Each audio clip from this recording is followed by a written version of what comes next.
It starts with a knock or a noise outside, and someone always opens the door. They tell themselves it's nothing. That's how it begins. Tonight, the card drawing is the Fool, a symbol of trust, curiosity, and the danger of thinking you're safe. You'll hear 3 stories, each one starting with something ordinary and ending somewhere they never meant to be.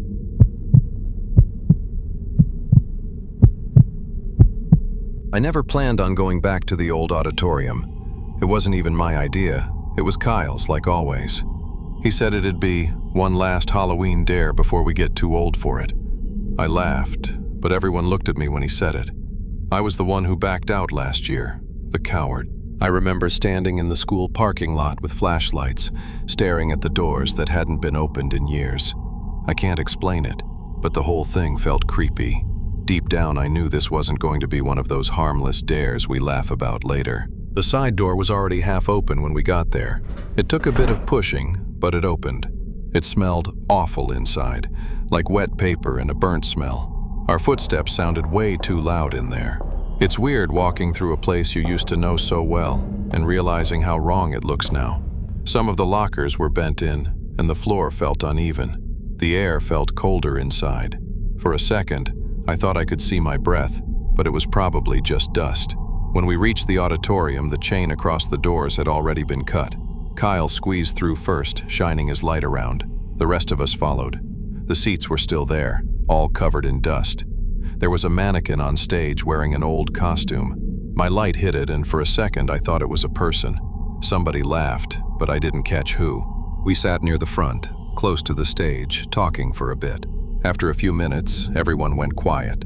I thought I heard something tap against the floor.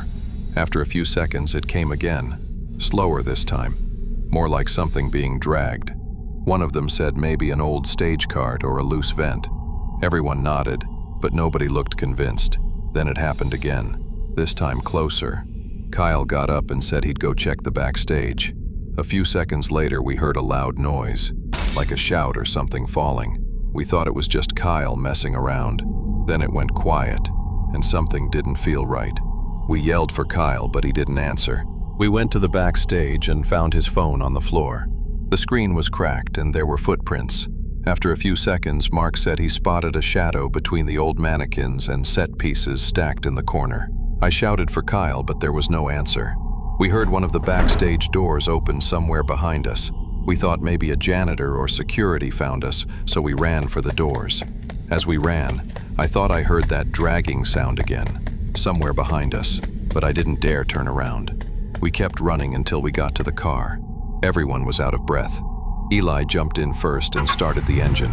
Jenna shouted to wait for Kyle, but he just hit the gas. Nobody said anything after that. I barely slept that night. Every time I closed my eyes, it all happened again. The next morning, I got a text from Eli asking if Kyle was home. I called him right away. He hadn't heard from Kyle either. Neither had Mark or Jenna. We figured maybe he crashed somewhere, but then I remembered his phone was in my backpack. I must have grabbed it without thinking before we ran. By noon, Kyle's mom called all of us. He still wasn't home. The cops came by later that day. We told them it was a Halloween dare. One of them just kind of looked at us and said they'd look into it. They also told our parents not to let us go near the place.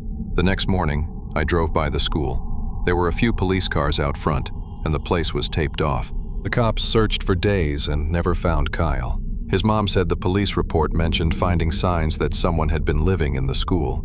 Sleeping bags, wrappers, that kind of thing. I don't know if it meant anything, but I keep wondering if whoever it was might have been there that night.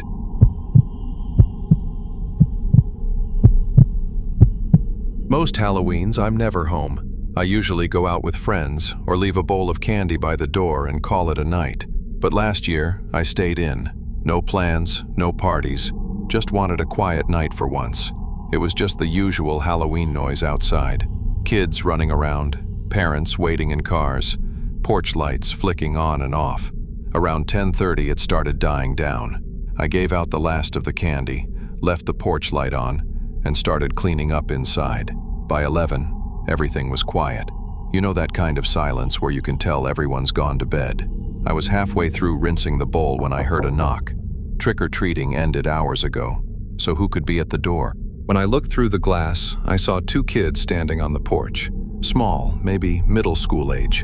No costumes, no candy bowls, just standing there. I opened the door a little to ask what they wanted. They said they wanted to use the phone to call home and get someone to pick them up. I told them I could make the call for them, but they said they needed to do it themselves. Something about them didn't look right. They weren't scared or shy, just standing there waiting for me to let them in to use the phone. I told them I couldn't let them inside but could bring the phone out if they wanted. They didn't answer right away. One of them was holding a soda and offered it to me. I didn't take it. They stood there for a bit before walking away. I stayed at the window until they were out of sight. The next morning, I was taking out the trash when I saw my neighbor outside. I asked if they'd had any late trick-or-treaters and she said no. She said the police stopped by earlier, asking if anyone saw two kids last night. A few houses down the street had been broken into a few nights ago. They found soda cans inside the houses. I didn't tell her I saw the two kids yesterday night, and that one of them had offered me one. I just said I hadn't seen anything and turned my porch light off early that night. Thinking back, I'm glad I didn't take that soda.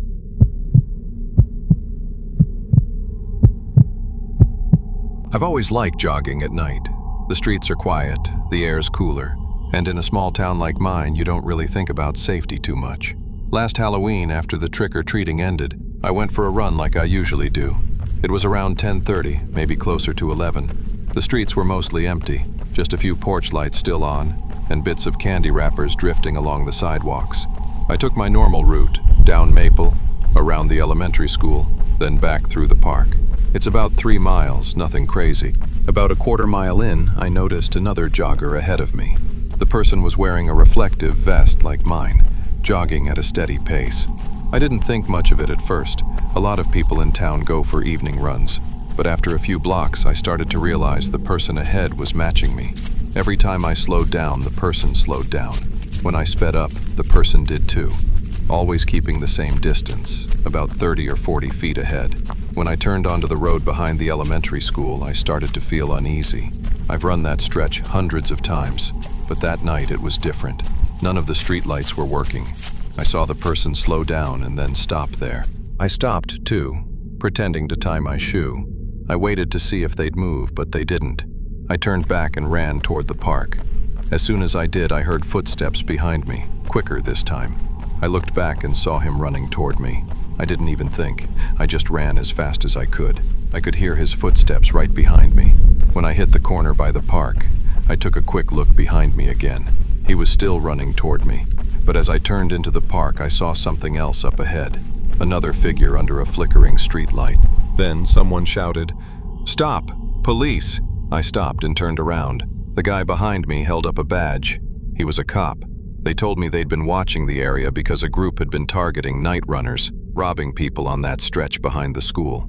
They'd seen someone hiding near the fence and thought I might walk right into it. I learned later that same night they caught 2 guys hiding by the park. I still run sometimes, but never that late. And every night since, I've kept my porch light on. For anyone who thinks a quiet small town means a safe one.